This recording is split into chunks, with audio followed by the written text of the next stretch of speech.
Welcome to Sweet Life Beat Life. We hope this video helps. In this video, I will explain how to use a PS4 controller on Valorant PC.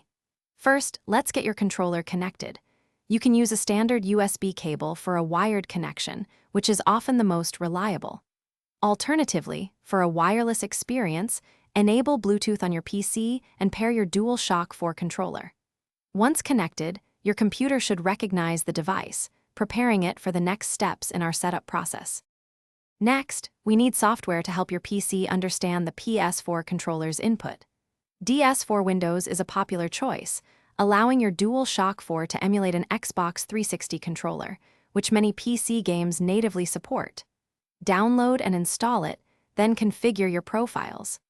Another excellent option is Steam's Big Picture mode, which offers robust controller customization even for non-Steam games. Choose the method that best suits your preference.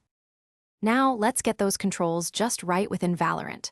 Once the game is running, head into the Settings menu and find the Controls section. Here, you'll manually map your controller buttons to in-game actions like moving, firing, and using abilities. Take your time to find a layout that feels natural and responsive. Don't forget to fine-tune your aiming sensitivity and dead zones for optimal precision during gameplay. Finally, here are some important tips. While using a controller is fun, remember Valorant is primarily designed for keyboard and mouse, offering a competitive edge. Practice is key to mastering controller aiming and movement. For the best performance, especially in competitive play, a wired connection can reduce input lag to nearly 0 milliseconds. Enjoy playing Valorant your way, but be mindful of these considerations. Thanks for watching.